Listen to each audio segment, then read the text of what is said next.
estamos acostumbrados. Ahora con esta cuestión virtual es muy curioso, ¿verdad? Cómo cambia toda la dinámica. No sé a vos qué te ha parecido, pero digamos, uno llega y yo ya he dado la misma clase, digamos, una clase que doy mucho es la clase de citoesqueleto. Ya he dado como 4 veces, pero ya la tengo grabada una vez. Entonces, ya la verdad que por estar grabada la clase ya uno es prescindible totalmente. Ya Lo pueden que ir pasa es que y ya está. yo lo que me da cuenta es que cuando lo que uno debería hacer es grabarla, pero grabarla que sirva para todo el mundo, porque no sé, yo no sé si le pasa, cuando usted la graba, yo la grabo como que estuviera ahí. Entonces trato como de dar ejemplos Claro, o de mencionar cosas del curso, o hacer recordatorios, claro. y esta vara ya para el otro año no sirve, porque eso que acabo de decir no tiene sentido. Imagínate esta hora ya con nuestra muy interesante conversación, ya nos paseamos en la grabación. Nada, hay que cortarla, ¿eh? Y vos grabás y ¿dónde la subís? Al Teams, En Teams. sí, en la UNA se usa Teams. Mm, O sea, yo porque las grabo en Zoom, así como ajá, ahorita. Las grabo en Zoom. De momento, las guardo en la compu. ajá. Las voy guardando en la compu ahí y las subo ahí para que los carajillos Ah, allá se está usando. Ese es allá hay una vara que se llama el aula virtual, pero ujú, es una plataforma, digamos, como más antigua. Y ahora ujú, que salió esta hora el Teams, automáticamente los carajillos se matriculan, se jalan al grupo ujú. y, y entonces ahí se suben. Yo no sé si los van a dejar, esos, digamos, los cursos, yo les voy metiendo el material ahí, yo no sé si eso se va a Claro, quedar ahí o lo van a quitar después. ya. Imagínate el montón de datos que se van almacenando ahí Es en demasiado, la nube. es demasiado. Yo me hice youtuber y entonces lo que tengo es un canal y ahí voy poniendo todo. Sí, pero ¿usted qué graba también? ¿Lo graba aquí mismo Grabo en Zoom y de una vez lo subo a YouTube y les mando el link a los muchachos. Mm, Ujú, ujú. Ya voy a empezar a dar consejos de cocina y psicológica. si le gustó la clase, dele like, dice usted. Sí, sí, sí. Suscríbase, suscríbase. Mejor dejamos de hablar paja ya, porque ya los muchachos están allí en silencio y deben estar pensando de un par de viejillos necios. Estamos como eran Chema y Moreno. Bueno, buenas tardes a todos. Ahí los veo escondidos, pero bueno. Aquí traemos al doctor Barquero, Elías Barquero. Él es el director del Laboratorio de Bacteriología de la Escuela de Medicina Veterinaria y tiene una maestría y un doctorado en inmunología de bacterias. Ha sacado muy buenos artículos en revistas de un impacto muy, muy impresionante, precisamente en este campo. Y yo creo que es la persona mejor calificada para compartir con ustedes en el curso de patogénesis bacteriana sobre, en términos generales, sobre aspectos de la respuesta inmune innata contra las bacterias y también sobre los aspectos que él ha tenido la oportunidad de investigar aquí en el contexto costarricense sobre la respuesta inmunológica ante la brucelosis. Entonces, te agradecemos mucho, Elías, estar aquí con Pura vida, nosotros. Esteban. Ya te asigné como coanfitrión, entonces ya puedes compartir la Ok, presentación y aquí estoy. Me voy a ocultar un poquito, pero aquí estamos, ¿verdad? ok. Y los muchachos, Sí, pues, sí. bueno, los conozco por pantalla digital, pero sí, sí Sí, es un eso grupo pasa. bastante interesado y espero que aprovechen mucho la clase y que hagan preguntas y igual que siempre, ¿verdad? En el momento que tengan alguna pregunta, pues se agradece poner la pantalla para interaccionar mejor. Gracias, Elías. Sí, sí, pura vida, Esteban. Muchas gracias por la introducción Ujú. y por invitarme a contarles un No, hombre, poquillo gracias a vos, de veras. sobre este tema que me gusta, la verdad. No es ningún sacrificio hablarles sobre esto. Como veo que el grupo es pequeñito, entonces se facilita mucho, bueno, eso que acaba de decir Esteban, ¿verdad? Que si quieren interrumpirme un momentito o así, cuando el grupo es muy grande, yo sí prefiero que hablemos hasta el final, ¿verdad? Para que la clase vaya fluyendo, pero si quieren hacerlo en medio de la presentación, no hay ningún problema. No levantan la mano, nada más hablan y yo los escucho. Este, Vamos a buscar la presentación.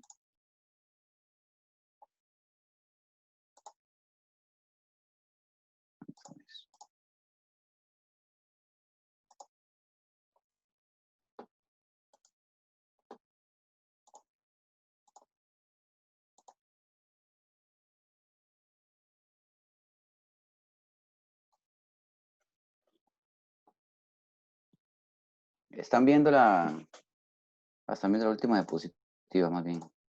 Todavía no vemos la presentación compartida. Ok, un segundo.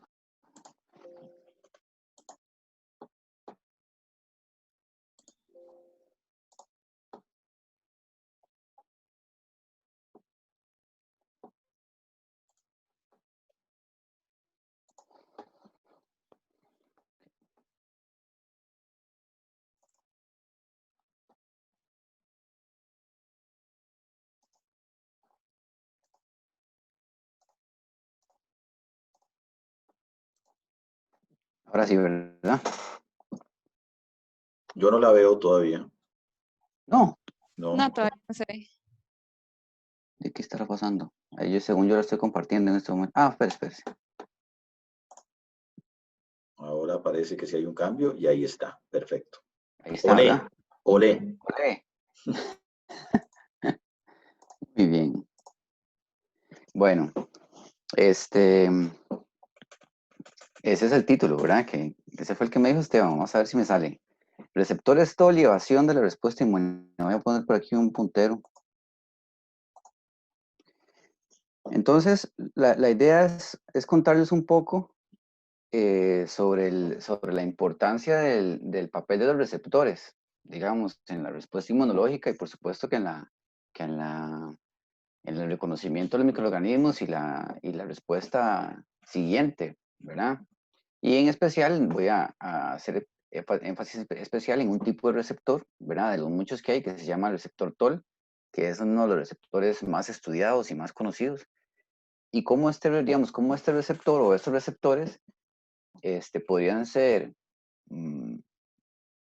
podrían ser burlados, digamos, por los microorganismos para evitar este reconocimiento inicial. Entonces, lo primero que quería contarles es que, digamos, desde el punto de vista evolutivo, esta interacción entre los microorganismos y los receptores tiene mucho que ver con la evolución, ¿verdad? O sea, se habla, por ejemplo, en esta imagen que ven aquí, ¿verdad? Que en la historia microbiana temprana, un microorganismo invadió una célula, ¿verdad? Millones de años atrás y esto es lo que hoy forma parte de la mitocondria. El reconocimiento que hay desde la célula a una mitocondria es, digamos, que es completamente nulo. Hay una coevolución entre un microorganismo y una célula y ese reconocimiento se va dando de tal manera que deja de ser un ataque, ¿verdad? Para el microorganismo. Pero si uno piensa en patogénesis, digamos, actualmente lo que uno ve, digamos, es lo que se ve aquí, ¿verdad? Si quieren hacerlo hospedera y hay un patógeno, ¿verdad? Hay un contacto. Este contacto que se da aquí, ¿verdad? Como dice aquí, ese contacto aparentemente significante, lleva inmediatamente, ¿verdad? A establecer una lucha entre la célula hospedera y el microorganismo para evitar el ingreso y la colonización de ese microorganismo, ¿verdad? Pensando desde el punto de vista patógenos. Entonces, esto, cuando ocurre de forma muy severa, probablemente eso es un proceso evolutivo, digamos, más temprano, ¿verdad? Más tardío, que tiene mucho menos tiempo de existir y la relación entre los microorganismos y los hospederos puede ser que se vaya limando, digamos, poco a poco y que sea menos agresiva la respuesta producto de este reconocimiento inicial. Ahora, como les voy a hablar de inmunidad innata, de forma muy breve, quiero recordarles, yo sé que posiblemente ustedes manejan esto, quiero recordarles los conceptos básicos entre inmunidad innata e inmunidad adaptativa. Cuando hablamos de receptores, en el caso de inmunidad adaptativa, tenemos que recordarnos que estos receptores, ¿verdad?, están codificados en la línea germinal, o sea que son completamente heredados. A diferencia de la inmunidad adaptativa, donde se da una recombinación somática, ¿verdad? Y los receptores son creados, ¿verdad? Se forman producto de la exposición a antígenos nuevos. El otro tema que tiene que ver con la inmunidad innata es que tenemos, como decir, tipos o subtipos de células, ¿verdad? Que son específicos, pero que no son clones. Y en el caso de la inmunidad adaptativa, los receptores sí están distribuidos de forma clonal, ¿verdad? Cuando se desarrolla una célula que es específica para un antígeno en particular, se forma un clon de células, ¿verdad? Y ese clon es el que tiene un receptor en particular. El repertorio, digamos, que tiene la inmunidad innata siempre se ha dicho que es limitado, ¿verdad? Que tiene al estar codificado de forma germinal y no cambia durante la exposición, entonces reconoce una cantidad limitada de cosas. Y en el caso de la inmunidad adaptativa, como estos receptores se pueden diseñar, digamos, de forma específica, pues el resultado es inmenso, ¿verdad? Porque se pueden hacer múltiples combinaciones de manera que el repertorio sea muy, muy amplio. Y tal vez la característica más, ¿verdad? La más típica es que la inmunidad innata no genera memoria, ¿verdad? O sea, que el, el reconocimiento que se da contra ese agente, este, no genera ningún tipo de respuesta de memoria en eventos posteriores y sí lo hace así la inmunidad adaptativa. Entonces vemos que la inmunidad innata, ¿verdad? Es una inmunidad que si bien es cierto, es limitada, vamos a ver que es bastante eficiente con este receptor, con este repertorio de receptores limitado, que aunque no genere memoria, ¿verdad? Está codificado en la línea germinal, es bastante eficiente y es bastante útil y es muy importante. Ahora, estos receptores, ¿verdad? Esto que se les llaman los PPRs, se le llaman así, PPRs de estas tres palabras en inglés. Receptores, ¿verdad? De reconocimiento de patrones. ¿Qué tipo de patrones? Dos tipos de patrones principalmente. Lo que son los PAMs, que me imagino que ustedes están familiarizados también con ese término, ¿verdad? Patrones moleculares asociados a patógenos, que no necesariamente tienen que ser patógenos, ¿verdad? Pueden ser microorganismos, pero así fue como se le... O sea, microorganismos que no sean patógenos también tienen estructuras que son reconocidas, digamos, por PPRs. Bueno, PRRs en inglés.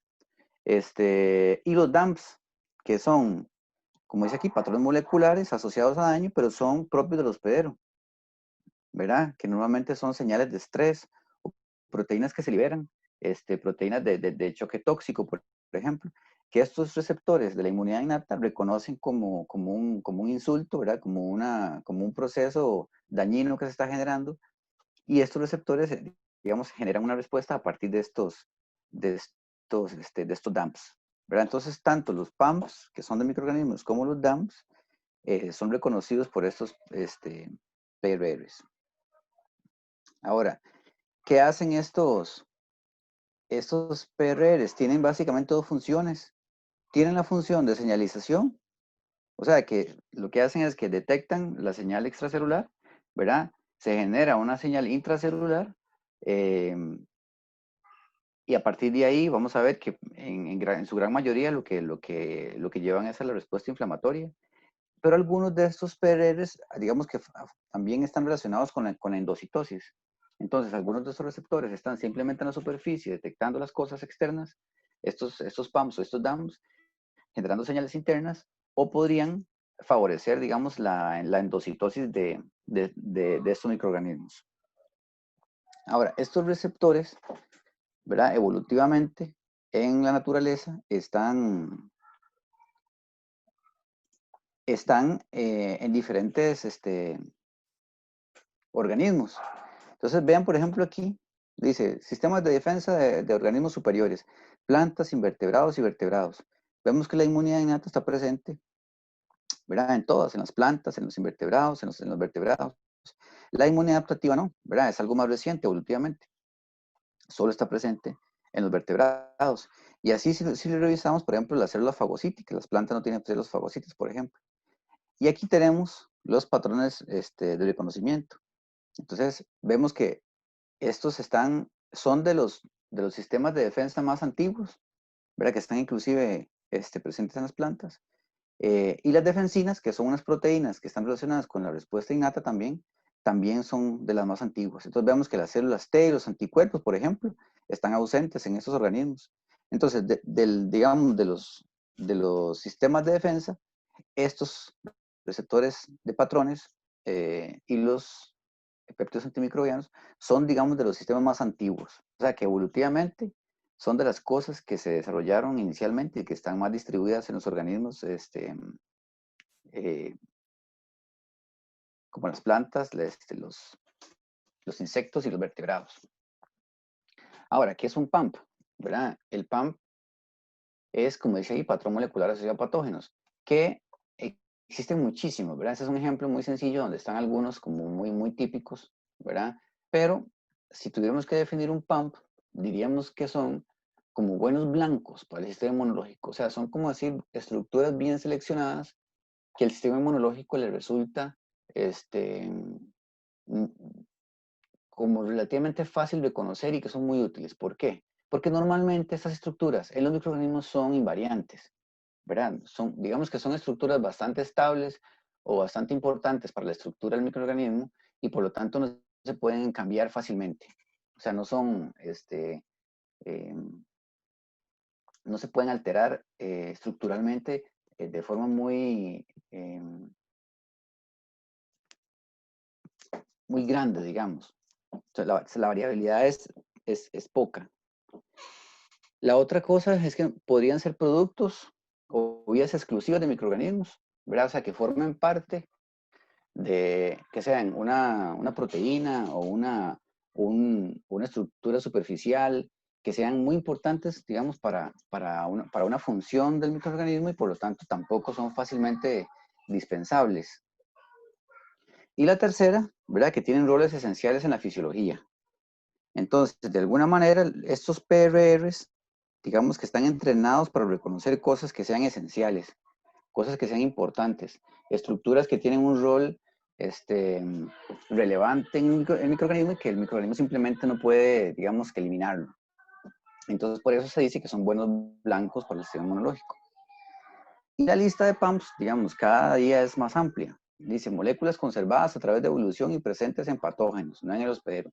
Y esta es una lista bastante extensa, pero no es nada exhaustiva, de diferentes cosas, el lipopolisacáridos, los peptidoglicanos, diferentes tipos de lípidos, en los hongos, lipoproteínas, ¿verdad? Que todos estos patrones estimulan estos receptores de alguna u otra manera para generar respuestas diferentes. Ahora, estos receptores no solo están en la superficie de la célula. Si vemos la siguiente imagen, vemos que estos receptores, hay receptores que inclusive son solubles, por ejemplo, como los receptores del complemento. Hay receptores que están en la superficie de las células y receptores que están dentro de las células. Entonces, para darles unos ejemplos, ¿verdad? Los receptores del complemento, las ficolinas, son receptores que se liberan, ¿verdad? Que tienen interacción con el microorganismo, digamos, de forma soluble y que eventualmente tienen contacto con la célula. Hay algunos que son localizados en la superficie, ¿verdad? Como los TOLs, que son los que vamos a hablar ahora, que están localizados, digamos, en la membrana y que la interacción es directa en el momento donde entran en contacto con la membrana. Y también hay algunos que son intracelulares, ¿verdad? Por ejemplo, como los NOTs. Y también hay algunos TOLs, por ejemplo, el TOL 3, el 7, el 8 y el 9, actúan intracelularmente. Y entonces, cuando el microorganismo es fagocitado, una vez que está dentro, se da el reconocimiento. Entonces, estos receptores que reconocen los PAMPs y los DAMPs, uno siempre, no sé, por lo menos yo antes no los imaginaba, que estaban solo en la superficie. Pero resulta que no, digamos, la célula tiene la capacidad de reconocer estas estructuras de forma soluble, de forma en la superficie, pero también intracelular. Ahora, el reconocimiento de estos PAMPs o estos DAMPs, ¿qué es lo que genera? Digamos que así, para hacer un resumen, una imagen bien sencilla, tenemos aquí la bacteria, ¿verdad? Donde tienen los PAMPs, digamos, en este caso en la superficie, aquí tenemos un TOL. Este reconocimiento se da aquí una transcripción, se da la activación y la producción de citoquinas. Entonces, si vemos esta imagen aquí a la derecha, ¿verdad? Por ejemplo, un PAM muy conocido es el lipopolisacárido de las gram negativas. Entonces, digamos, en el caso de que hay reconocimiento de un gram negativo, este lipopolisacárido se pega a unas proteínas que se llaman LBP, que son proteínas que reconocen el lipopolisacárido, ¿verdad? Este reconocimiento con el LBP tiene interacción con otros receptores, uno que se llama el CD14 y el TOL4, ¿verdad? Y cuando se da esta fusión entre estas estructuras, se da la inducción de la transcripción, ¿verdad? Entonces aquí se producen diferentes citoquinas. Y esta producción de citoquinas, ustedes saben que son ¿verdad?, los mediadores solubles de la comunicación celular. Y a partir de ahí se dan múltiples eventos, ¿verdad? La activación del complemento, la producción de prostaglandinas y leucotrienos, la activación de la cascada de la coagulación. Y tenemos entonces en el animal o en la persona la coagulación sanguínea, ¿verdad? Toda la cadena de inflamación y la activación del complemento, ¿verdad? En este caso, como la parte lítica, ¿verdad? La acción bactericida del complemento. Entonces, ¿qué quiero, digamos, que comiencen a entender? Que todos estos eventos, ¿verdad?, que vemos ante una respuesta de un microbio, ocurren o se desencadenan a partir de un evento muy particular, que es el reconocimiento. Entonces, a partir de este reconocimiento inicial, ¿verdad?, este reconocimiento es trascendental en todo lo que sigue de forma posterior. Es como decir, el evento, digamos, donde hay una visualización o un reconocimiento de la presencia de algo que requiere de una atención, ¿verdad? Entonces, el estudio de los receptores resulta muy, muy importante, porque podría ser que el mal reconocimiento de un microorganismo o de una estructura sea la razón o parte de las razones por las que el sistema inmune es incapaz de eliminarlo.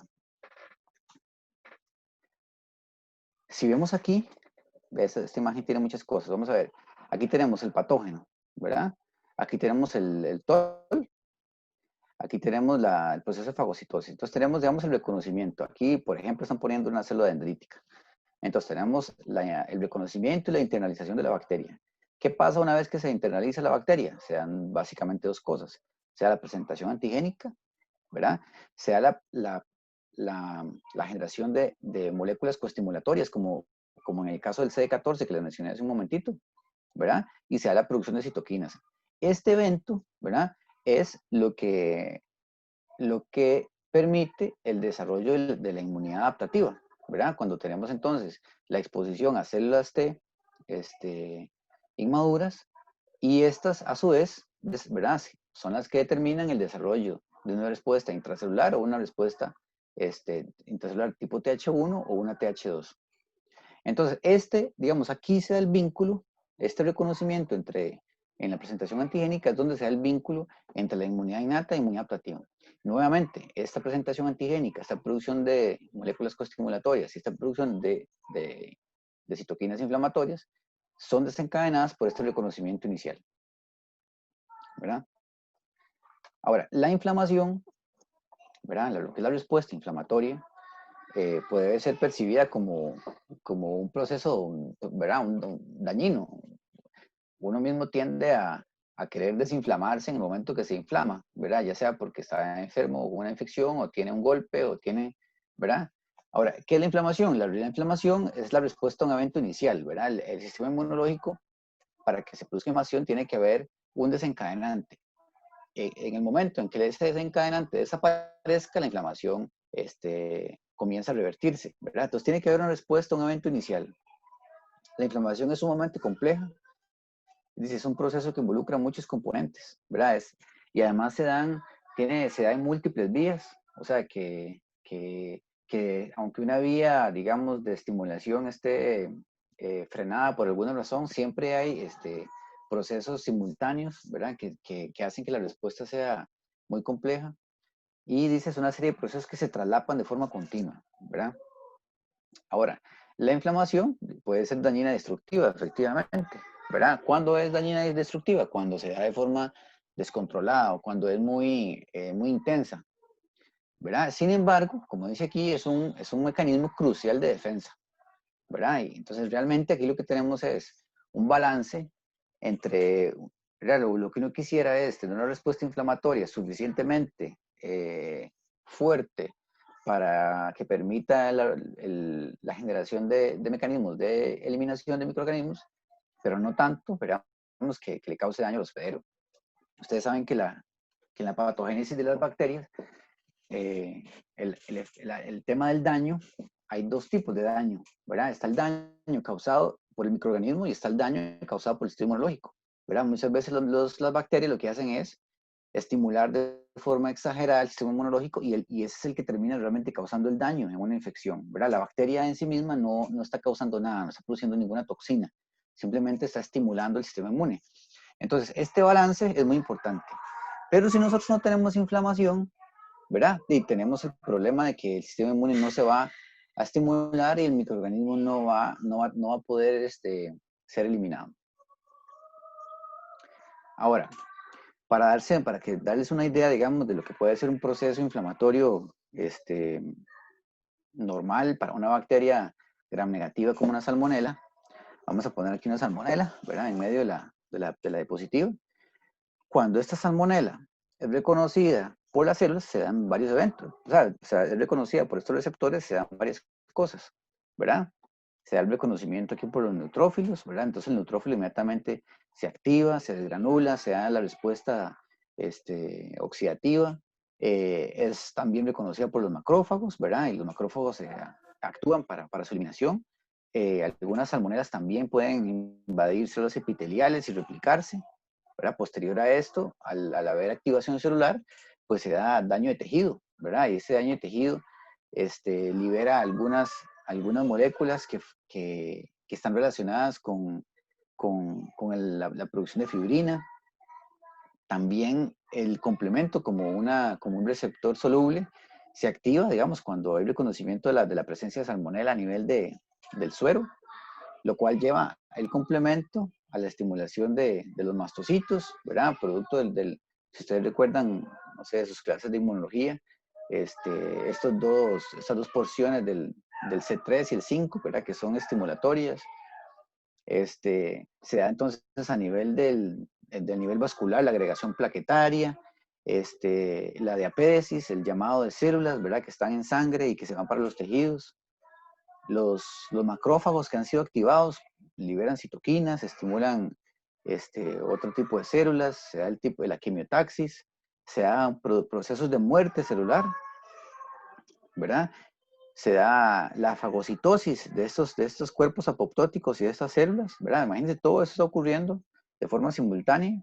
Y finalmente lo que tenemos es un ratón, ¿verdad? Una persona o un animal con fiebre, con edema, con leucocitosis, con trombocitopenia y que posiblemente va a morir por choque endotóxico. Ahora, ¿cuál es el elemento común, digamos, de esta respuesta? Nuevamente es el reconocimiento, ¿verdad? Si esta salmonela no es correctamente reconocida por medio de receptores, no se desarrolla, digamos, todos estos eventos de forma tan efectiva, que terminan, digamos, en este cuadro. Eso es como para que se den una idea, digamos, de lo que es la respuesta inflamatoria, lo complejo que puede ser entenderla y estudiarla por partes, pero que de forma general, digamos, se evidencia en una respuesta sistémica de un animal o una persona que tiene una exposición inicial y que esa exposición se visualizó en el sistema inmunológico a través de un receptor. ¿Ok? Entonces, voy a hablarles un poquito ya de forma más específica sobre los receptores TOL. ¿Verdad? Estos receptores TOL, como les mencioné al principio, son de los receptores más estudiados. Ya les mencioné que están algunos a nivel de membrana y algunos a nivel intracelular, ¿verdad? Ahora, el descubrimiento de los TOLs es bastante curioso. Porque los receptores TOL no se descubrieron como un elemento de la inmunidad, sino más bien como un elemento relacionado con el desarrollo embrionario. En 1988, ¿verdad? En 1988, estudiando las moscas, las moscas de la fruta, las drosófilas, se dieron cuenta que habían unas moscas que tenían unas mutaciones, ¿verdad? En unas proteínas que ellos le llaman TOL, que ya van a ver que la palabra TOL viene aquí de la palabra raro o extravagante. ¿Pero por qué le decían que era raro o extravagante? Porque resulta que estos drosófilos que tenían una mutación en estas proteínas que se llamaban TOL, lo que pasaba es que tenían un desarrollo embrionario incorrecto, ¿verdad? Se dieron cuenta que la presencia de estos TOL tenían que ver con la polaridad dorsoventral, ¿verdad? Si usted ve aquí una imagen del wild type, de cómo se va desarrollando, en el caso de los TOL se desarrollaba de forma incorrecta, ¿verdad? Entonces, lo que se vio es que que tenía algo que ver con el desarrollo embrionario de estas moscas, ¿verdad? Pero también se dieron cuenta que estos animales, ¿verdad? Cuando crecían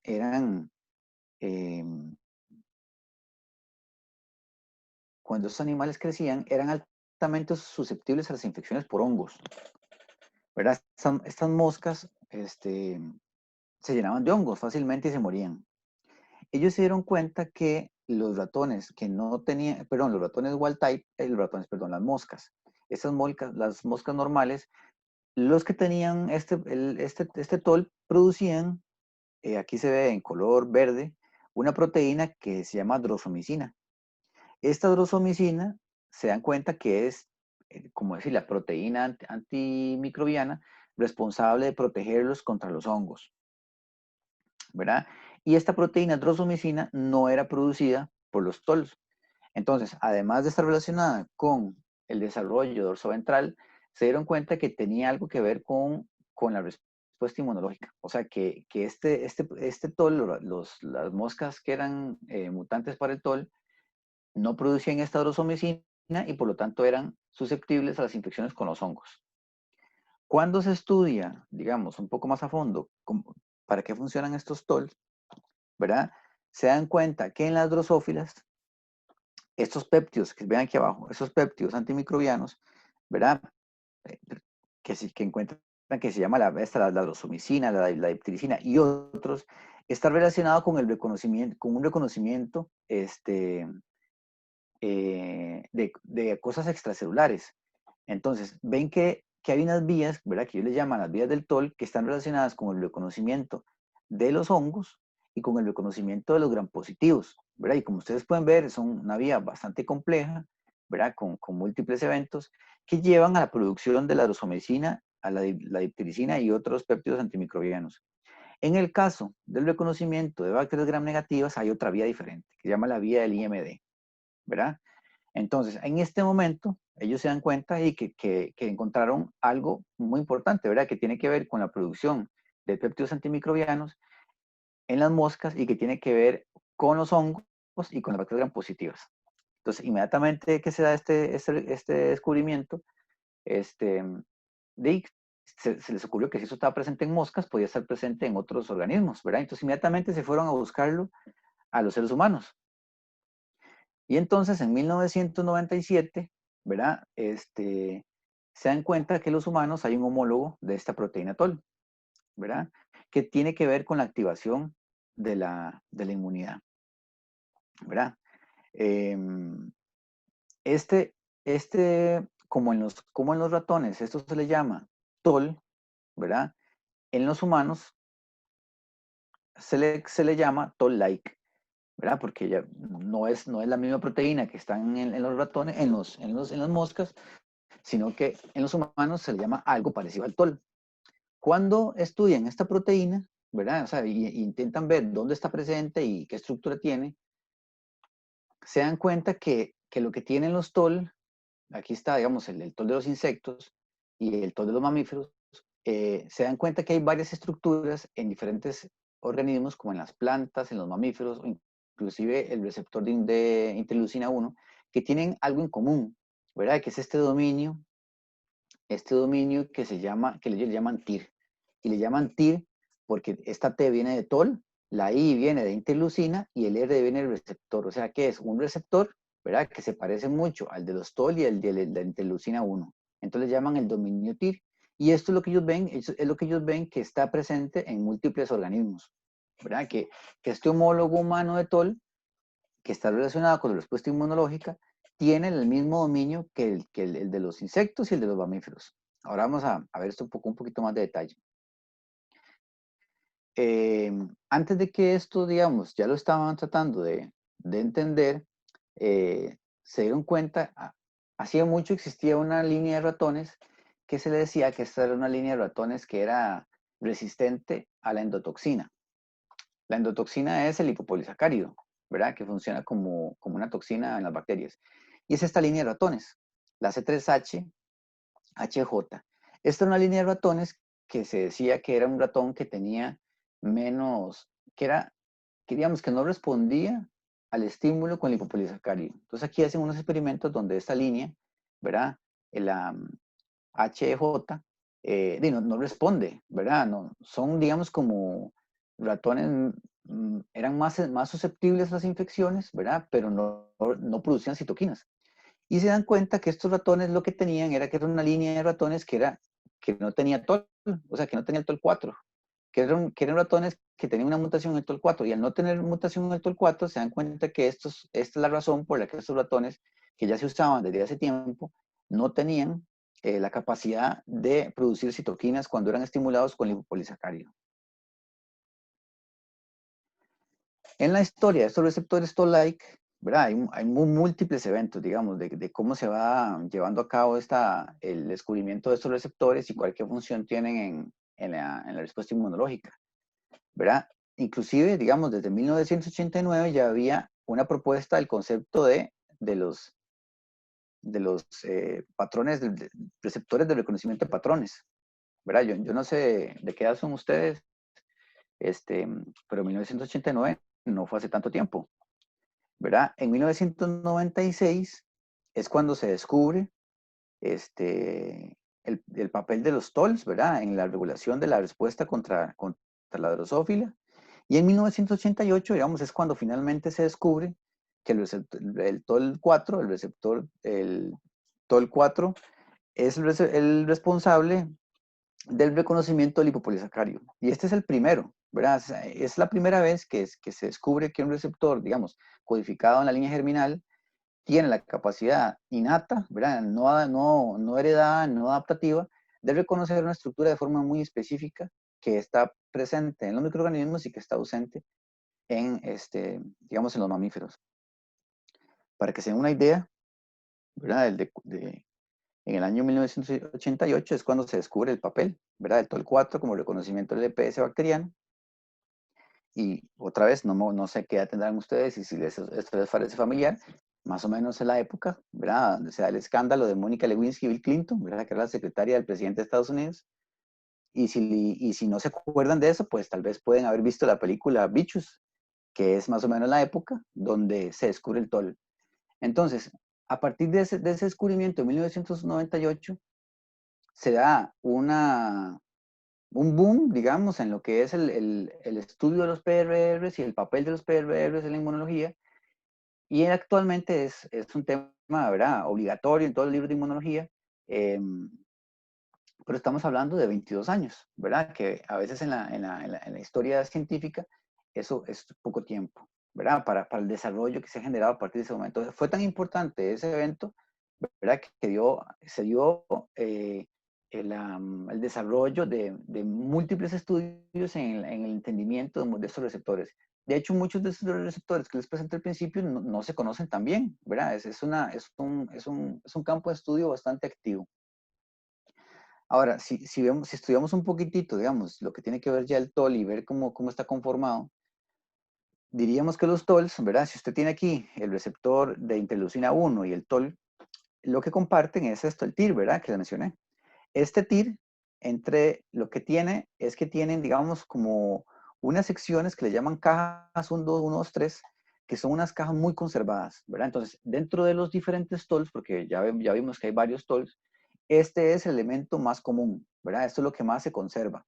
Es, digamos, como evolutivamente lo que define el receptor como tipo TOL. En el caso del receptor interleucina 1, pues es completamente diferente ya la parte extracelular, ¿verdad? Lo que tiene son unos bucles, ¿verdad? Que son similares a los dominios de las inmunoglobulinas. Y en el caso de los toros, lo que tiene son como unas regiones repetidas de áreas ricas en leucina, ¿verdad? Pero digamos que el TIR es este TIR es lo que es común entre todos ellos. Ahora, ya les había mencionado anteriormente un poco como algunos ligandos, o por lo menos lo puse en una diapositiva. Entonces, para ir, digamos, entrando un poco más en detalle cómo funcionan estos TOLs. Estos TOLs a veces funcionan, digamos, aquí tenemos el TOL 2, el 6, el 1, el 2. Estos TOLs a veces funcionan, digamos, formando como en parejas, ¿verdad? Entonces, por ejemplo, para poder reconocer diacilipopéptidos, que es un tipo de PAMP, se requiere la unión del TOL 2 y del TOL 6.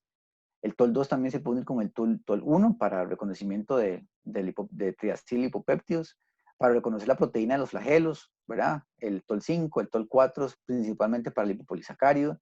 Y aquí tenemos los otros, el TOL3, el 7, el 9, ¿verdad? Que están a nivel intracelular y que reconocen principalmente ARN de doble banda, banda simple, ¿verdad?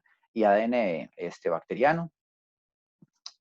Esta tabla que está aquí, de hecho yo la revisé porque miras que como esta clase le ha dado varios años, yo la he ido como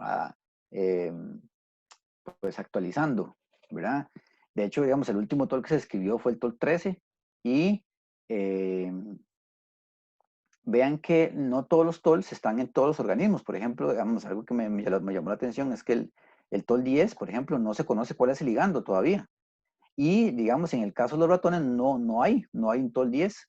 Y en el caso del TOL 11, por ejemplo, no están los humanos, están los ratones, pero no están los humanos, ¿verdad? Entonces, esta es digamos que es un área activa y vean que, por ejemplo, el TOL4 que se había descrito típicamente como el reconocimiento del lipopolisacárido, ya hay varios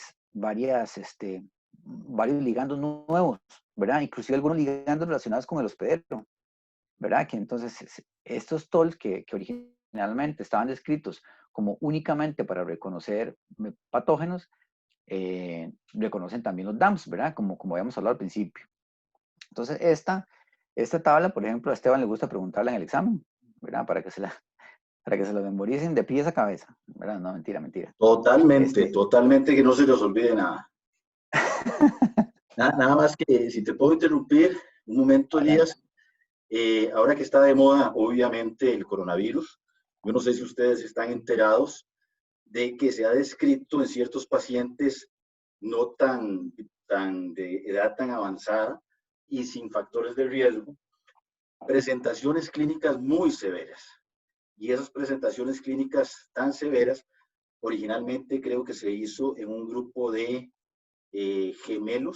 dos gemelos holandeses que tenían este cuadro clínico muy severo, siendo personas relativamente jóvenes y que además no tenían factores de riesgo asociados. Entonces se hizo un mapeo genético y bingo, lo que encontraron fue una mutación o un TLR7 afuncional. Y eso creo que ejemplifica bastante bien. Claro, falta mucho camino que recorrer para atribuir una relación causa-efecto, pero tiene mucho sentido desde la perspectiva de que una mutación en un toll-like receptor genera una susceptibilidad mayor, en este caso a una enfermedad de origen viral. Si ustedes lo ven ahí, el panorama que tiene el TLR7 es un panorama viral. Entonces, nada más para hacer la acotación en un contexto bastante actual de la importancia de estos receptores en montar una respuesta inmunológica adecuada contra patógenos, en este caso, pues un patógeno de origen viral. Gracias. Ok. Esto, bueno, de hecho, en el momento, como bien lo dice Esteban, en el momento en que uno ve que hay diferencias, ¿verdad?, importantes a la hora de responder contra elementos comunes, ¿verdad?, lo primero que uno pensaría es cómo es reconocido eso por ese organismo, ¿verdad? ¿Por qué un animal es susceptible a una infección y otro no? En gran medida uno tiene que empezar a pensar cuál es la forma en que se reconoció, si ese animal lo reconoció, ese ser humano lo reconocen de la misma manera ese patógeno, porque la respuesta que se da, ya sea o muy severa o más bien insuficiente para controlar, es generalmente, digamos, se da a nivel del reconocimiento inicial. Ya vamos a hablar un poquillo más sobre eso. Entonces vean, aquí dice, ejemplos de ligandos con los patógenos que derivan en un fenotipo, ¿verdad? Cuando han sido mutados. Entonces, por ejemplo, aquí están los diferentes TOLs, ¿verdad? Algunos de los principales ligandos, los patógenos en los que se ha descrito y cuál es la respuesta cuando son eliminados. Entonces vean que en la mayoría de los casos lo que se observa en estos animales es la poca respuesta, ¿verdad?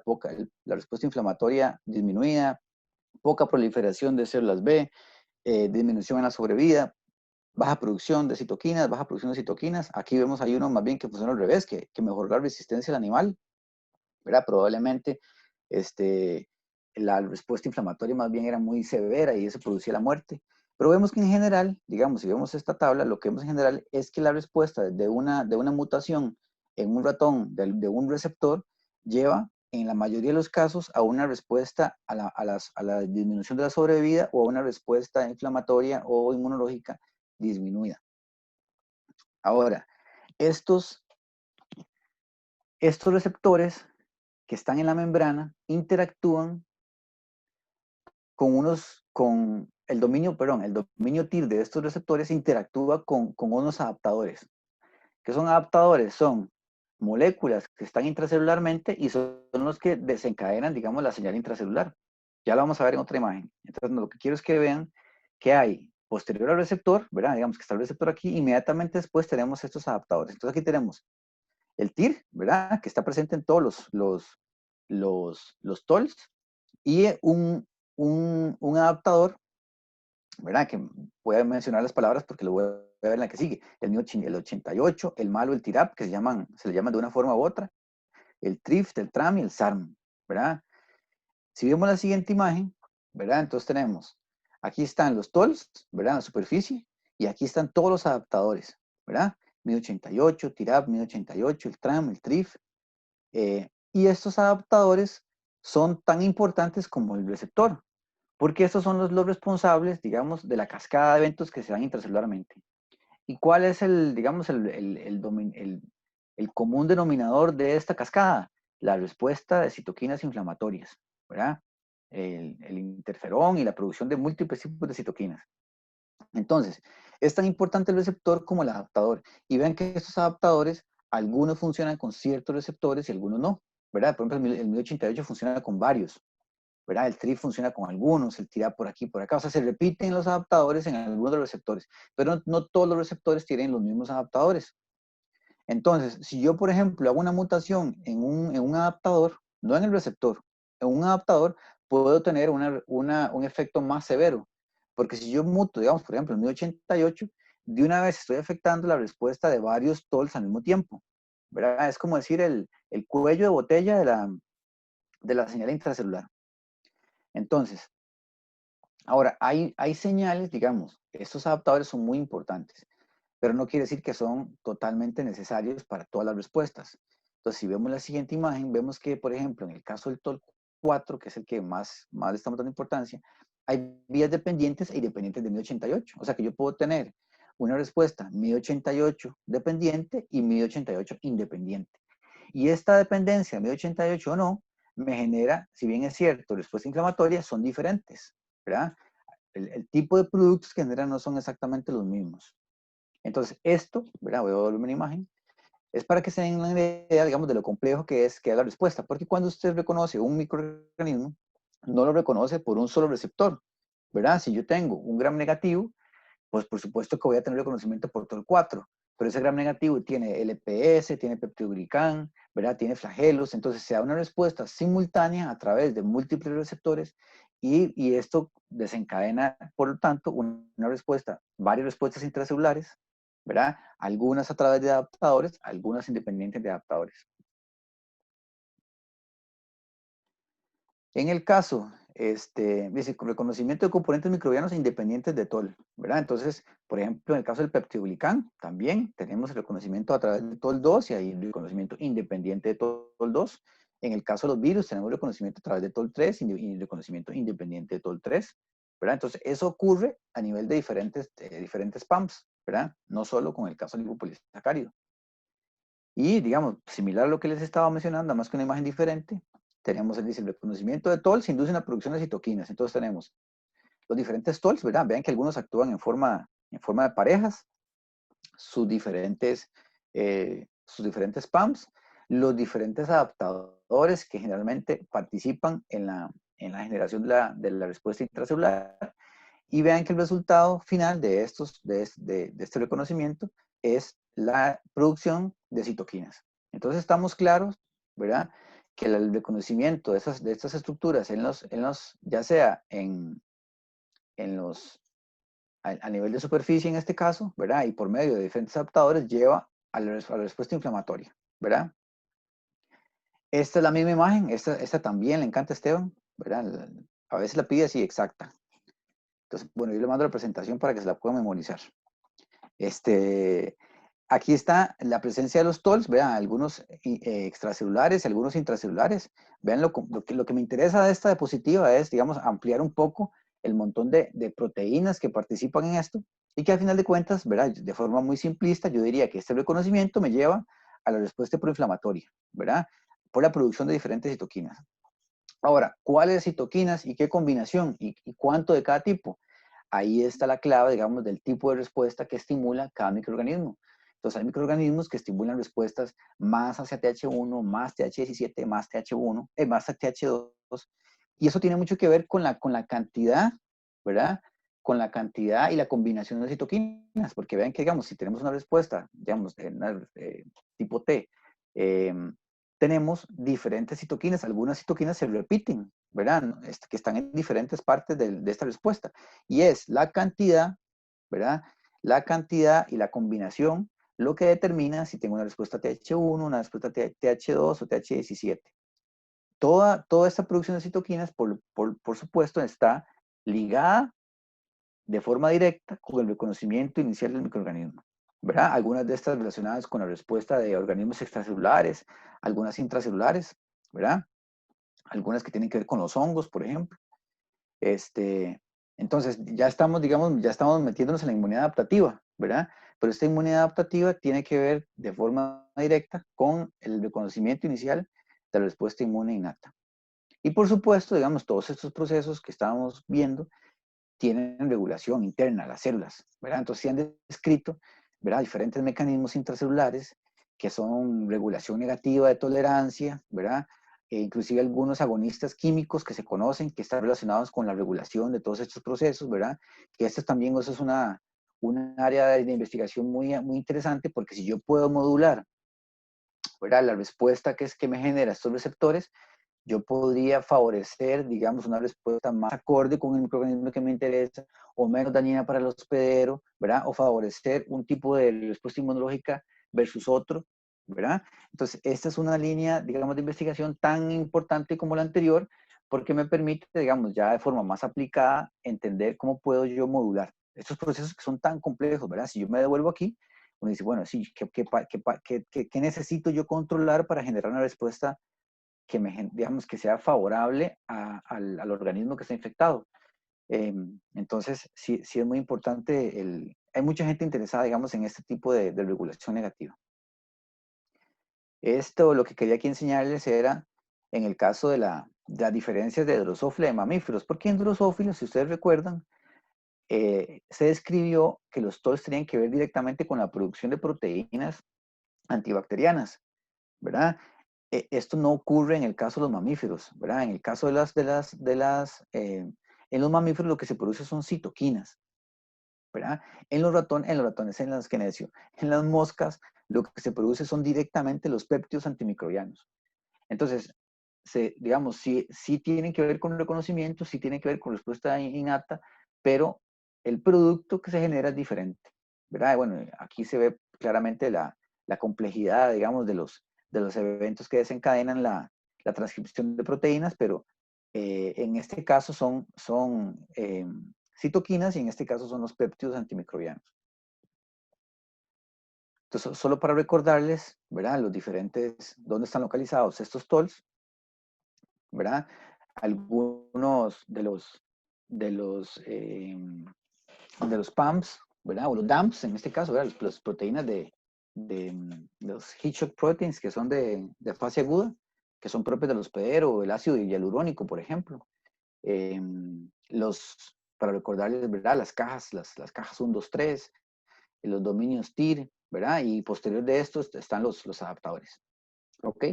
Entonces, digamos, con esta base de los receptores, del papel de los TOLs, de para qué sirven estos TOLs, les voy a contar un poco, digamos, de cómo nos hemos interesado en este tema en particular por una bacteria que hemos estudiado por varios años, por la razón que ya van a ver. Solo para, no sé si la conocen o no, pero de forma muy breve, nada más voy a recordarles que la bacteria que hemos estudiado en relación con este tema es la brucela. Las brucelas son una bacteria gram negativa que ingresa típicamente por mucosas. Y cuando ingresa por mucosas hay 3 tipos de células que son las que las reciben. Los neutrófilos, los macrófagos y las células dendríticas, que son las células fagocíticas. Esta bacteria, una vez que se reconocida por esas células, digamos que no logran eliminarlas, y una vez que pasan la barrera de esas células, ¿verdad? Como cualquier respuesta inmunológica, van a los nódulos linfáticos, y los nódulos linfáticos pasan a diferentes órganos, ¿verdad? A los pulmones, al hígado, a la médula ósea y al vaso. De forma, digamos, en los animales, lo que pasa es que cuando los bovinos, por ejemplo, se infectan y están preñadas, la bacteria tiene un tropismo muy, muy importante por los trofoblastos. Y esta infección en los trofoblastos produce abortos. Estos abortos son la forma de infección de otras vacas, porque el aborto nace con un montón de bacterias. Y los seres humanos normalmente nos infectamos a través del contacto con animales infectados, ¿verdad? O por ejemplo los abortos, o por el consumo de productos no pasteurizados, por productos lácteos no pasteurizados. Esta es una infección de tipo crónico, tanto en los animales como en las personas. Entonces, al ser una infección de tipo crónico, ¿verdad? Crónico significa que es una infección muy duradera y que, digamos, el periodo de incubación es muy largo y normalmente no se quita, ¿verdad? O sea, no hay una respuesta tal que los animales o las personas lo podamos resolver. Entonces, al ser una infección de tipo crónico, digamos que hace mucho tiempo nos interesamos por entender cómo era el reconocimiento, qué pasaba en las etapas iniciales del reconocimiento, vamos, basado en lo que hemos estado hablando. ¿Qué pasa con el reconocimiento de esta bacteria y por qué este reconocimiento no permite que los organismos, digamos, la reconozcamos bien y la puedan eliminar? Entonces, previo, digamos, a este interés nuestro de estudiarlo, hay alguna evidencia de que esta bacteria tenía parte de sus PAMs modificados, ¿verdad? Por ejemplo, se había visto que el lipopolisacárido de Bruselas, ¿verdad? Que ya les mencioné hace un rato que el lipopolisacárido es endotóxico, que funciona como una toxina. Desde 1970 se había descrito que no es endotóxico, ¿verdad? Que no tenía la misma actividad inflamatoria que un lipopolisacárido como en caso del de coli o el de salmonella. También se había visto que era un pobre activador del complemento, ¿verdad? Y ya les mencioné que el complemento es un tipo de receptor, ¿verdad? Entonces, por lo tanto, aquí hacía sugerir que si el complemento no reconoce o no se activa correctamente, probablemente aquí había un problema de reconocimiento del complemento contra la brucela. También se vio que tenía un fenotipo resistente a péptidos catiónicos, o sea que los péptidos catiónicos que atacan las estructuras microbianas también eran ineficientes, digamos, al matar las brucelas. Y más adelante, en el 2005, se dieron cuenta que ya conociendo que existían los TOL4, que había una activación leve y retardada de los receptores, o sea que el TOL4, digamos que se activaba de forma, o que digamos, el TOL4 no reconocía de forma tan eficiente al liposacárido de Bruselas, y que el lípido A, que es la parte, ¿verdad? No sé ustedes de cuál es su formación. En el caso de el lipopolisacárido está conformado por 3 estructuras. En la parte más superficial está la cadena O, un poquito más hacia adentro está el núcleo del polisacárido o el core, y en la parte que está insertada en la membrana de la bacteria es lo que llaman el lípido A. El lípido A es lo que realmente es endotóxico, esta es la parte. Y entonces aquí se dice que, bueno, se describe en esos artículos que el lípido de Bruselas solo, digamos, es activo a altas concentraciones. ¿Ok? Entonces, esto es evidencia, digamos, de forma que se fue acumulando a través de los años, que hizo pensar que el lipopolisacárido Bruselas en particular tenía algo diferente, ¿verdad? Lo que hablamos al principio, que les mencioné que las estructuras que son esenciales en las bacterias, digamos que no pueden cambiar de forma muy drástica. Bueno, pero en este caso parecía que una estructura que es típica de un gram negativo, ¿verdad? Tenía algunas modificaciones que hacían que la respuesta inmunológica no fuera la esperada para un gram negativo. Este fue parte, digamos, del trabajo del 2005 de una persona, un investigador que se llama David Weiss. Cuando el TOL4 reconoce a su ligando, ¿verdad? Este TOL4 es endocitado. O sea, que él reconoce y además se endosita. Entonces, es como decir que desaparece la superficie. Entonces, en el caso de cuando él lo hizo con salmonela, se dio cuenta que este reconocimiento es rápido. Reconoce y se endosita. Cuando le ponía el hipopersicaria Brucella, esta endocitosis es lenta, ¿verdad? Como que el TOL4 no respondía de la misma manera a la endocitosis como se esperaba. Y en esta imagen que ven aquí, eso es una citometría donde, digamos, aquí está el control, digamos, normal, sin TOL. Aquí a la derecha hay más intensidad en la iluminación, o sea, en la fluorescencia, ¿verdad? Y cuando se hace hacia la izquierda, significa que está desapareciendo la membrana, o sea, que se está endositando. Entonces vean que, digamos, a las 6 horas, el receptor de Brucella estaba exactamente en la misma posición y ya la salmonela se estaba desapareciendo. Y en el caso de las 24 horas, digamos, ya el Brucella de forma muy tardía comenzaba a desaparecer. Desaparecer significa que se va haciendo hacia la izquierda y se hace menos intenso a la luz del citómetro de flujo. Entonces, aquí lo que, digamos, la conclusión es que este receptor que está diseñado para reconocer el lipopolisacárido no reconoce de la misma manera el lipopolisacárido salmonela que el de Brucella. Ahora, se comenzaron a desarrollar diferentes experimentos con ratones mutantes, ¿verdad? Ahora sí, para entender bien el papel del TOL4. Entonces, por ejemplo, ahora, veamos, ¿se acuerdan de 1088? El 1088 es un adaptador. Y yo les dije que cuando ustedes mutaban el 1088, mutaba varios TOLs al mismo tiempo, ¿verdad? Entonces, por ejemplo, esta es la tasa de mortalidad de ratones infectados con, con salmonela. Entonces, digamos, el wild type, a final de cuentas, se muere, ¿verdad? O sea, la salmonela es letal. Entonces, digamos que a partir de los 10 días se comienzan a morir todos los ratones. Pero si yo comienzo a mutar y quitarle receptores, la mortalidad se comienza a hacer más temprana y más temprana. Inclusive si yo muto el 1088, que es un adaptador, la muerte se hace más temprana. ¿Por qué se hace más temprana? Porque este ratón es incapaz de reconocer la salmonela y la salmonela se comienza a multiplicar de forma muy severa y el ratón, digamos, no responde rápidamente a la salmonela. Entonces la salmonela, digamos, muy fácilmente coloniza el ratón y lo mata. En el caso de Brucella, en exactamente el mismo experimento, no se diferencia. Entonces, se comienza a evidenciar que los TOLs no son lo mismo, ¿verdad? O sea, que los TOLs no funcionan igual aquí que aquí. Y si yo estoy hablando de un receptor, entonces todo lo que hacía pensar es que el problema que se estaba viendo entre esta bacteria y esta es que algo había a la forma de reconocer los mismos PAMs, ¿verdad? A nivel de células, no, perdón, esto es en el vaso. En estos ratones, ¿verdad? Si, vea que son las mutaciones. El ratón normal, el TOL4, TOL2, doble mutante en 4 y 2 y mutante en 1088. Entonces, a las 24 horas se contaban la cantidad de bacterias en el vaso. Entonces, vean que la cantidad de bacterias en el vaso aumenta, ¿verdad? En ausencia de los TOLs, ¿verdad? Porque el ratón, nuevamente, es incapaz de responder ante la respuesta, ante el microorganismo, entonces las salmonelas, digamos que se replican más rápidamente. En el caso de Brucella, hasta los 14 días, ¿verdad?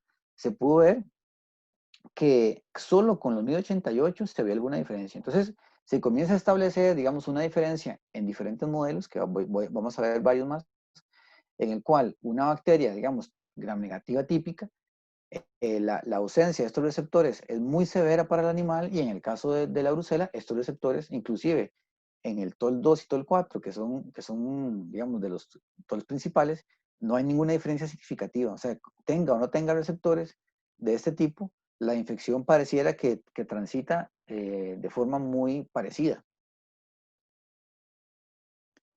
También se hicieron con otros, ¿verdad? Con otros adaptadores. Aquí está el 1088, el TRIF y el TOL9. El TOL9 resulta que es un TOL que es intracelular y reconoce ADN bacteriano. Este es el TOL que en el caso de Brucella sí se ha visto que es muy importante. En este caso sí, es de los TOLs más relevantes. Porque aquí sí, cuando se quita ese TOL, sí se aumenta mucho más la cantidad de bacterias.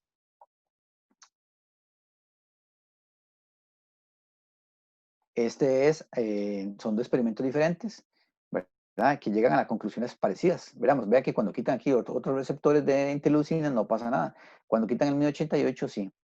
Entonces, se parece que se requiere de quitar muchos receptores para que realmente tenga un impacto en el desarrollo de la infección.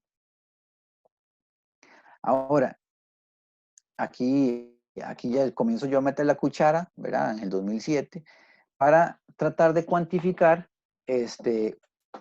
cuánto de Bruselas tengo que poner yo para simular una respuesta como la de un E. coli, ¿verdad? Entonces, aquí tenemos, digamos, en un ratón normal, si usted le pone E. coli, ¿verdad? Se da una respuesta súper intensa.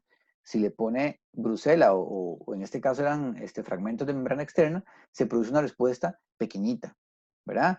Vean que en el caso del TOL4, que reconoce el lipopolisacario, no reconoce ninguno, ¿verdad? Y cuando uno cuantifica, digamos, la cantidad de veces que se requiere de Brucela para alcanzar concentraciones de estas citoquinas de forma similar, se requieren cantidades enormes, ¿verdad? Desde 100 veces más lipopolisacario hasta 10.000 veces, ¿verdad? 5.000 veces, 5.000 veces. La cantidad de LPS que se requería, o sea, digamos que es un pésimo LPS desde el punto de vista inflamatorio, ¿verdad? La cantidad que se requiere para generar una respuesta es mucho mayor, lo cual nuevamente, ¿verdad? Reafirma el tema de que este es, digamos, un antígeno que no tiene la capacidad de estimular la respuesta inflamatoria, que la respuesta inflamatoria, ¿verdad? Es la cadena de eventos que llevan a esa producción de citoquinas, pero que inicia con el reconocimiento a nivel del receptor. Ya estudiando un poco más lo que tiene que ver con el reclutamiento de células, ¿verdad? Entonces hicimos un experimento muy, muy sencillo, que fue inocularle salmonella y brucela en el peritoneo del ratón para estudiar el reclutamiento de células. Aquí se ve donde va aumentando el número de neutrófilos en el tiempo cuando se le infecta cuando se le mete salmonella en el peritoneo. Entonces cuantificábamos el número de neutrófilos en el peritoneo. Vemos que a las 2 horas, 4 horas y las 8 horas ya hay una diferencia significativa. Y vemos que aquí las brucelas, digamos, se vienen aquí acostadas, acostadas, acostadas. Eso fue, digamos, esto era tan raro digamos, para nosotros, que inclusive yo tenía duda de que esto se estaba haciendo correctamente, porque aquí nosotros le estábamos metiendo 1 millón de brucelas en el peritoneo, y digamos que a las 48 horas posinfección era como que el ratón no se había dado cuenta, y por lo tanto no estaba reclutando neutrófilos en el sitio de infección. Esto es, digamos, lo que teníamos en el caso de los ratones, como se veían visualmente, ¿verdad? 24 horas después de meterles 1 millón, teníamos un ratón completamente normal, digamos, con una movilidad igual a los ratones no infectados. Y en el caso de los ratones con salmonella, son ratones que tenían diarrea, tenían el pelo erecto, estaban, ¿cómo se llama? Una disminución severa del consumo de alimento y de agua, o sea, se ven severamente afectados, ¿verdad? Como dice aquí, con síntomas de sepsis, y estos no. A estos mismos ratones les cuantificamos la cantidad de citoquinas y nuevamente, digamos, el mismo patrón. Un aumento se ve, digamos, importante de todas estas citoquinas para el caso de salmonella, ¿verdad? Que es este que está en color negro. Y en el caso de brucela, digamos que desde el punto de vista de investigación, muy interesante los resultados, y para un estudiante como yo era muy aburrido, ¿verdad? Que me están trabajando con una bacteria que aparentemente no hacía nada, ¿verdad? Lo cual era muy intrigante, digamos, por querer entender por qué esta bacteria no me está estimulando el sistema inmunológico. Ahora, si nos vamos ya a tratar de entender el tema del reconocimiento, ¿verdad? De forma más específica el TOL4. El TOL4, ¿verdad? Digamos, aquí tenemos el lipopolisacárido, que tiene aquí el lípido A, el core y la cadena O. Entonces, este lipopolisacárido, para ser reconocido por el TOL4, interacciona con varias proteínas. Interacciona con una proteína soluble, ¿verdad? Que se llama el LBP, y esto interacciona a su vez con otras dos proteínas, con una que se llama M2 y otra que se llama CD14. Y digamos que este conglomerado de proteínas con el lipopolisacárido es el que permite digamos, la activación después a través de los adaptadores y la señal intracelular posterior, ¿verdad? Entonces, aquí tenemos digamos, la salmonela. Entonces tenemos lipopolisacárido salmonela. Entonces, esta se pega al LBP, ¿verdad? Se pega al CD14, al MD2, ¿verdad? Al adaptador 1088, y aquí se da una señal, ¿verdad? A través se da la transcripción y una señal fuerte de producción de citoquinas, como se da aquí, ¿verdad? Y esto se evidenció, ¿verdad? Se hizo un ensayo para ver a través de un ELISA, eso lo hicieron en España, qué tan eficiente era el reconocimiento de este lipopolisacárido con LVP con el MD2. Y aquí está el resultado. El MD2, cuando se disminuye la señal, significaba que lo reconocía muy fuertemente, o sea que la interacción entre el LPS y el M2 era muy intenso, ¿verdad? Digamos que el resultado era de competencia. Entonces, entre más bajo esté el M2 libre, significa que hay mayor afinidad. Y ese es el resultado, digamos, que obtuvimos nosotros en el 2009, que en el caso de Bruselas hay un reconocimiento muy pobre. Entonces, digamos que todos los resultados que habíamos estado teniendo comenzaron a tener sentido en la línea de que lo que estaba sucediendo es que el reconocimiento aquí, digamos, a nivel del receptor, era ineficiente, ¿verdad? Ya tal vez entendiéndolo desde un punto de vista más molecular, ¿verdad? Más a nivel de las proteínas. Si uno estudia el lípido A de Salmonella y lo compara con el de Bruselas, se da cuenta que estructuralmente hay diferencias importantes. Por ejemplo, el MD2 es una proteína que tiene carga positiva, ¿verdad? Entonces, para que haya una interacción buena con el lípido A, se requiere que el lípido A tenga cargas negativas. Y en el caso de Bruselas, ¿verdad? Lo que nos dimos cuenta es que la composición química del lípido A no es, tiene cargas algunas positivas, otras neutras, otras negativas, y por lo tanto eso hace pensar que esto es parte del problema, ¿verdad? Que el reconocimiento a nivel de cargas del MD2 y el lípido A Bruselas es ineficiente. Entonces nosotros lo que proponemos es que la señal que se da aquí por un reconocimiento intenso de estas dos moléculas no es el mismo que se da aquí, ¿verdad? Adicionalmente, las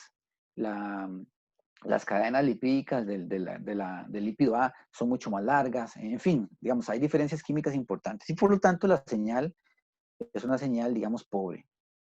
Entonces, si comparamos estos dos modelos, lo que diríamos es que en el caso de Salmonella, el lipopolisacárido, digamos, tiene afinidad y tiene, digamos, un reconocimiento adecuado por los diferentes elementos que están relacionados con el reconocimiento de TOL4, y que en el caso de Bruselas, digamos, se da esto de forma un poco chueca por no haber como unas buenas interacciones y que por lo tanto la señal que se da es mala, y eso se refleja en los resultados que teníamos, digamos, en las diferentes producciones de citoquinas. Ahora, esta es la misma imagen que vimos hace un rato, ¿verdad? Donde tenemos aquí las Bruselas en lugar de las salmonelas. Entonces, si ponemos todo este panorama de lo que deberíamos esperar para una respuesta contra Bruselas, ¿verdad? Aquí hay ven que algunos apellidos, son diferentes investigadores que han aportado información, digamos, relacionada con esta respuesta, y digamos, un poco nuestra línea de investigación, nos hemos dado cuenta que donde ustedes ven esos puntos de color gris, son diferentes puntos donde la respuesta que se espera para Bruselas en los tiempos tempranos de reconocimiento se da de forma ineficiente o se da en una menor cantidad. Entonces, lo que tenemos como resultado es un ratón infectado que no tiene fiebre, no tiene el pelo hirsuto o erecto, no tiene producción de citoquinas, digamos, no tiene malestar general, ¿verdad? Que no solo se traduce, digamos, en una respuesta inferior o disminuida en diferentes puntos de esta respuesta, y que inicia de forma defectuosa desde su reconocimiento. Entonces, cuando estudiamos las citoquinas, el reclutamiento de células, ¿verdad? E inclusive a nivel histopatológico, el daño, digamos, vemos que ahí todo eso está atrofiado o disminuido. Y mucho de eso tiene que ver, ¿verdad?, con el reconocimiento inicial. Entonces, digamos que la explicación de todo lo que fuimos encontrando a nivel de la respuesta in vivo de los ratones, se entiende por la incapacidad de los receptores, de los PRRs que están en nuestra línea germinal, de reconocer correctamente, en este caso, a las Bruselas. Ahora, en una línea paralela, digamos, de lo que estábamos estudiando, también estábamos interesados en estudiar la capacidad de Brucella de modular la vida de las células. Entonces, nos dimos cuenta, digamos, estudiando los neutrófilos, que digamos que es la célula por excelencia que tiene que matar a las bacterias, ¿verdad? Nos dimos cuenta que la Brucella los mata, a los neutrófilos, ¿verdad? Entonces, ya es un poco más reciente, el 2015, un experimento donde vemos que el hipopolisacárido de coli no mata los neutrófilos, pero el hipopolisacárido de Brucella sí, ¿verdad? Usted va agregando aquí más hipopolisacárido y se van muriendo. Digamos, qué raro, como una bacteria mata a los neutrófilos si no es reconocida bien por el TOL4, que es el que los tiene que reconocer, ¿verdad? ¿Cuál es la vía de reconocimiento? Si ya acabamos de ver que los receptores que las reconocen a las brucelas no actúan de forma correcta. Bueno, y lo hicimos, digamos, comparamos dos células también, los linfocitos y los neutrófilos. En el caso de los linfocitos no pasa nada, ¿verdad? O sea, es una muerte exclusivamente de neutrófilos, no de linfocitos. Nos dimos cuenta que el lípido A era el responsable, ¿verdad? Cuando usted aísla el lípido A solo, aquí se va a la anexina, es un marcador de muerte. Entonces, entre más nos hacemos por la derecha y más muerte. Entonces, vemos que cuando le ponemos 100 microgramos de LPS hay muchísima muerte. Y esto se va haciendo, digamos, se va disminuyendo, hay una dosis respuesta. Entonces, el lípido A, que es el que reconoce el TOL4, ¿verdad? Dice, otra vez qué raro, o sea, ¿cómo es posible que el lípido A esté matando a los neutrófilos si en teoría no está reconociendo correctamente el TOL? Entonces, si recordamos la estructura de cómo se reconoce las cosas por el TOL4, teníamos, ¿verdad? El M2, aquí falta el LVP, el LVP, el CD14. Entonces, habíamos leído un artículo en esa época donde decía que el CD14, ¿verdad? Afectaba el ciclo de vida de las células dendríticas, pero independiente del TOL4, o sea, solo a través del CD14. Entonces hicimos un experimento donde lo que hicimos fue bloquear el TOL4 y el CD14 de forma independiente para ver cuál de esos receptores era el que está relacionado con la muerte. Cuando bloqueamos el TOL4, ¿verdad? La muerte se mantiene igual, ¿verdad? Eso quiere decir que el TOL4 definitivamente no, lo que sabíamos, no reconoce de forma directa ni eficiente el hipopolisacárido, entonces la muerte que estamos viendo no está relacionada con el TOL4, a pesar de que estamos haciéndolo con el LPS. Pero cuando bloqueamos el CD14, nos dimos cuenta que sí, que había una disminución como de un 50% de la muerte. Entonces, vimos que al final de cuentas, que aquí el reconocimiento del hipopolisacárido Brucella se daba a través del CD14, ¿verdad? Un poco diferente, digamos, a lo tradicional. Curiosamente, la respuesta que se da es de muerte y no de inflamación, ¿verdad? O sea, estos neutrófilos se mueren, pero no se estimulan tanto. Es como un reconocimiento diferente que lleva a una respuesta diferente en el neutrófilo. También, digamos, esto no es lo único que se ha descrito para el reconocimiento de Brucella. Hay un grupo de investigadores que le apunta a que las brucelas producen una proteína que se llama BTP1. Y esta BTP1 interacciona con los TIR. ¿Se acuerdan de los TIR? ¿Verdad? Que es ese dominio que tienen los TOL. Entonces, parece que ellos describen que esta proteína TIR, ¿verdad? Que esta proteína TIR, que esta proteína BTP1 actúa, ¿verdad? En contacto con este dominio TIR y que esto disminuye la capacidad de los TOLs para reconocer a Brucella. O sea que ellos no solo achacan al reconocimiento, digamos, estructural de la superficie, sino que además las brucelas producen unas proteínas que afectan la funcionalidad del dominio TIR. Y adicionalmente, digamos, más adelante también se ha visto que los TOLs, ¿verdad? No solo tienen que ver con microorganismos, ¿verdad? Se ha visto que tienen ciertos papeles en el cáncer, que hay ciertas susceptibilidades, digamos, en personas que tienen cáncer y mutaciones, digamos, a nivel de los TOLs. También se ha visto que afectan, digamos, la forma en que, por ejemplo, la exposición a los patógenos cambia, como lo estaban diciendo al principio Esteban, cómo se percibe la presencia de un microorganismo por diferencias que tenga yo, digamos, en ese tipo de receptores.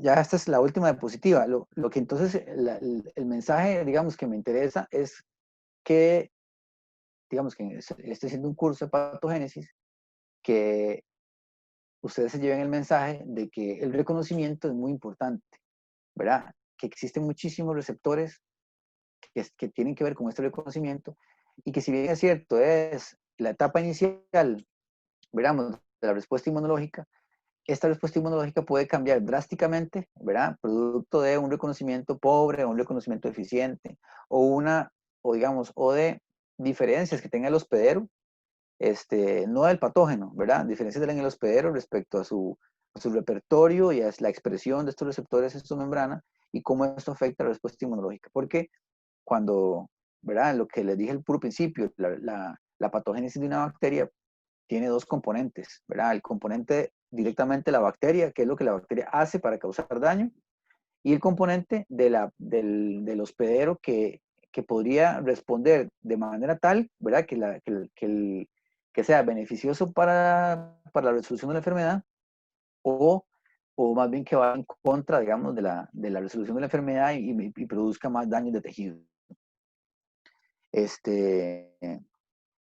es la...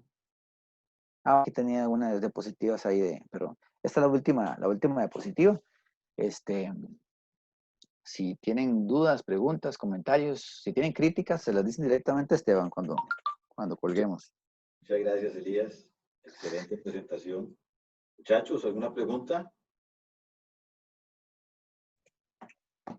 Hola, yo tenía una preguntilla, tal vez como ya finalizando, digamos, cerrando esta parte como de Bruselas, uno podría decir que digamos, la clave de curar la enfermedad está más dirigida al reconocimiento de la bacteria, o sea, cómo aumentar o desencadenar ese reconocimiento, que al desarrollo de antibióticos per se. Así, digamos, bueno, en este caso en particular, totalmente. Ahora, yo no abordé otros temas de la patogénesis de Bruselas, digamos. Bruselas tiene, digamos, dos componentes importantes de su patogénesis. Uno tiene que ver definitivamente con su capacidad de mantenerse escondida del sistema inmunológico. Y la otra es que una vez que ya ingresó al sistema inmunológico, tiene la capacidad de replicarse intracelularmente. Entonces, esa parte también es muy importante, digamos. Lo que pasa es que la replicación intracelular no ocurriría digamos, si no tiene la ventana de tiempo necesaria para haber entrado al organismo, meterse en las células, ¿verdad? Replicarse y comenzar a replicarse. Entonces, por ejemplo, algo relevante con eso que usted está diciendo tiene que ver con las vacunas, que digamos que en el caso de la brucela, el tema de los antibióticos es muy tardío, digamos. En el caso de los animales, en la mayoría ni siquiera se tratan, porque son tan largas las terapias que no son efectivas, o no son económicamente relevantes, ¿verdad? Uno puede tratar una vaca, es demasiado caro. Pero en el caso de las personas, digamos, son tratamientos muy largos y muy costosos. Entonces, por ejemplo, en el caso de las vacunas, que en los animales es muy relevante el uso de vacunas para evitar, digamos, que se enfermen, el éxito, digamos, las vacunas son relativamente malas. Y la razón por la que son malas es porque esas vacunas, digamos que no son malas vacunas porque no estimulan correctamente el animal.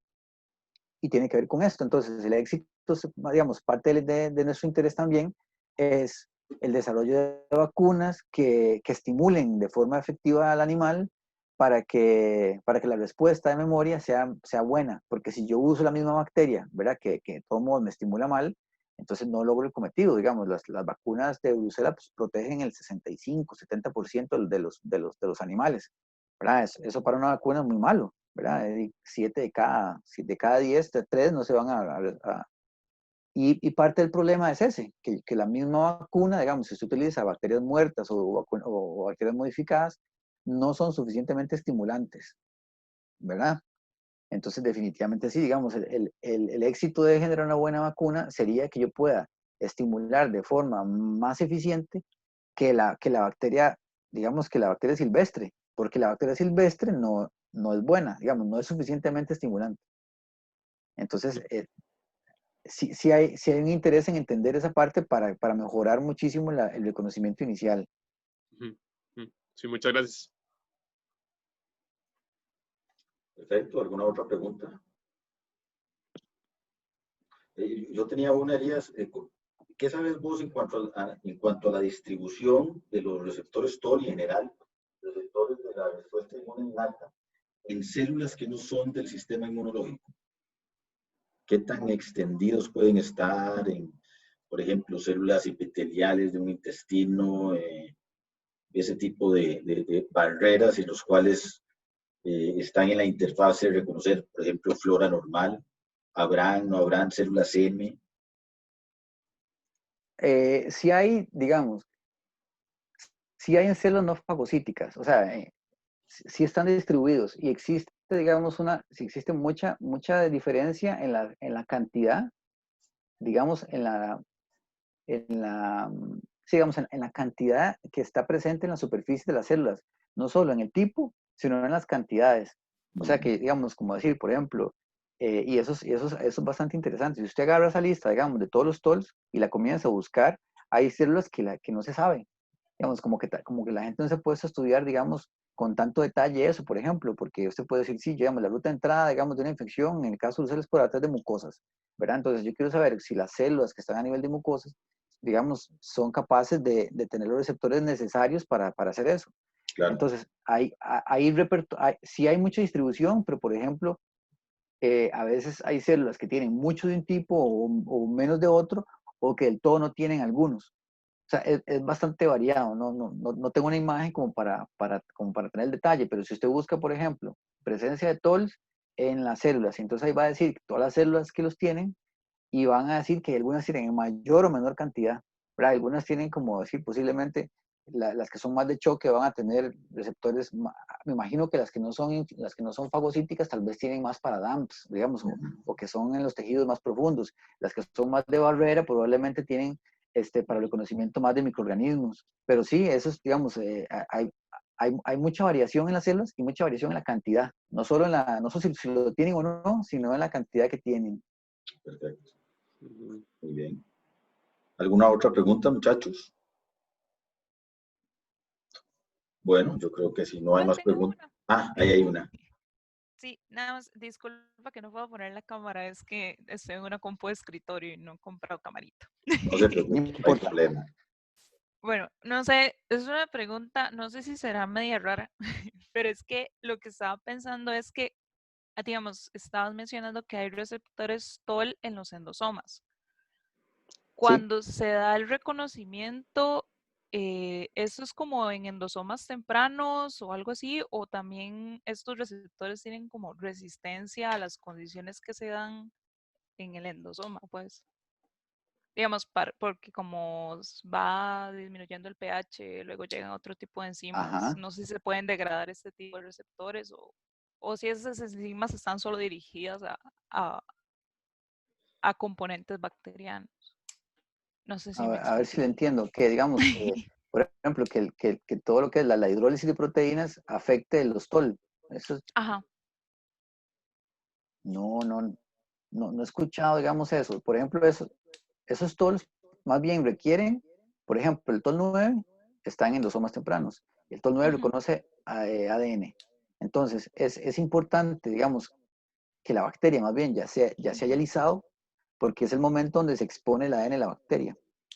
Entonces, más bien se requiere que el endosoma ya haya hecho su función hidrolítica, ¿verdad? Para que el TOL9 funcione. Pues, claramente ahí, por alguna razón, ¿verdad? El TOL9, que no sé cuál es, no se afecta digamos, por la acidez y por la respuesta de proteasas que se da a nivel del endosoma. Más bien lo requiere para que se expongan los antígenos, que son los que el TOL9 necesita. Ok, listo. Muchas gracias. Esa era como mi duda. Ujú. Perfecto. Elías, no sé si tendrás alguna revisión o algún artículo así que sea muy fundamental que nos puedas recomendar, porque siempre le asignamos lecturas a estos muchachos para complementar los temas. No tenés que decirnos ahora, pero tal vez en un par de días nos puedes mandar un articulito o algo. No estoy escuchando. Aló, aló, aló, ¿me oyes? Aló. Los cortado.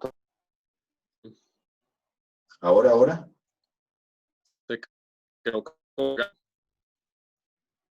bueno, en el video se ve como una imagen, como un Ahora se oye. freeze. ¿Ahora qué tal? Sí, ahora sí, ahora sí. Ahora sí, Sí, sí. Bueno, quité la imagen. Vamos a ver. Te estaba preguntando, Elías, que si no tendrás algún artículo que vos consideres que sea fundamental o alguna revisión que podamos compartir con estos muchachos. Ah, sí, sí, sí, sí, ahí tengo varias. Tal vez me mandas Digamos como, un par por correo y entonces yo lo distribuyo con ellos. ¿Me oís? hay Sí. algunas, digamos, este Ok. tema, lo que tiene que ver con, sí, sí, le escucho. En este tema hay dos, digamos, lo que tiene que ver con la historia, y la descripción y todo, pues son artículos más o menos más bien un poco viejos, ¿verdad? Donde se habla sobre todo el descubrimiento, pero digamos, el papel de los TOLs o el papel de los receptores, pues hay artículos más bien bastante nuevos por todo lo que se ha ido describiendo, digamos, respecto a esto. Entonces, tal vez, me imagino que más de esto último, ¿verdad? Receptores en la respuesta inmunológica o digamos en la respuesta a patógenos, más, Perfecto, más, sí. más de ese tipo. Claro que sí, exactamente. Ok, ok. Perfecto, Sí, muy sí, bien. claro. No sé si quiere le puedo pasar la presentación también para que les quede ahí. Sí, claro, si nos manda la presentación bueno, como te mencioné al principio de la clase, estoy grabando y no sé si vos tendrás algún inconveniente que yo la suba al canal de YouTube. No, no, no, ahí esté eso sí, les pide like a todos y que se suscriban. Ok, No, no, no, como no hay ningún problema. perfecto, muchísimas yo tal gracias, vez Elías. tenía una Adelante. última, es más como una curiosidad. Sí. Digamos, estaba como viendo muy rápido como unos artículos como evolutivos de los receptores. Y dice como que hay como ciertos receptores TOL que vienen como de los nidarios y otros de los molusca, a nivel de vertebrados, Ujú. de invertebrados, perdón. Y la pregunta es si, digamos, si el hecho de que sean tan antiguos explica por qué existen tantos, o sea, por qué hay más de 10, digamos. Sí, sí, digamos. Tiene que ver con su antigüedad o de pronto, no sé si digamos, se lograron como duplicar muchas veces en el No, tiempo totalmente. y diversificaron. Digamos, de hecho, bueno, si se acuerda de las imágenes que puse al principio, lo que son los PRR, digamos, son de los elementos más antiguos, digamos, si usted agarra evolutivamente los animales, ¿verdad? De los animales más sencillos a los más derivados, ya desde los animales menos derivados, digamos, ya se detectan elementos de receptores, lo cual quiere decir digamos, que evolutivamente o en la parte del desarrollo evolutivo de la inmunidad, son de los elementos más antiguos. Por lo Ujú. tanto, probablemente sí, en animales muy sencillos ya se encuentran, pues no todos, ¿verdad? Pero digamos ya algunos elementos de este tipo de proteínas en animales tan básicos como los moluscos. Y probablemente, aunque es inmunidad innata, se ha ido diversificando, ¿verdad? Con el paso del tiempo y el reconocimiento para muchas cosas. Al principio, ¿verdad? Si ustedes ven, digamos, las primeras imágenes al principio,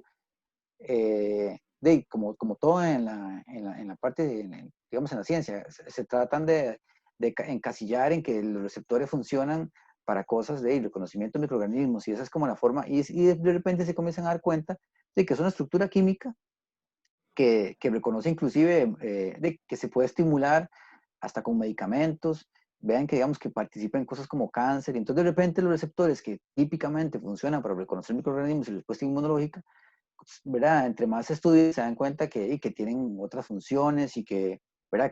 Que si se alteran, no solo tienen que ver con respuesta inmunológica, sino que afectan, digamos, otro tipo de respuesta fisiológica y, y por supuesto, digamos, ven que inclusive hay algunos que están presentes, digamos, en ratones y no están en humanos, o sea, que dos animales, un ser humano y un ratón, que son, ¿verdad? Organismos bastante derivados, ya inclusive tienen variaciones y probablemente así pasa con muchos animales, ¿verdad? Si usted agarra una vaca y agarra un chancho y agarra un caballo, se da cuenta que se comienzan a haber diferencias en los tipos, en la expresión, en el tipo de células.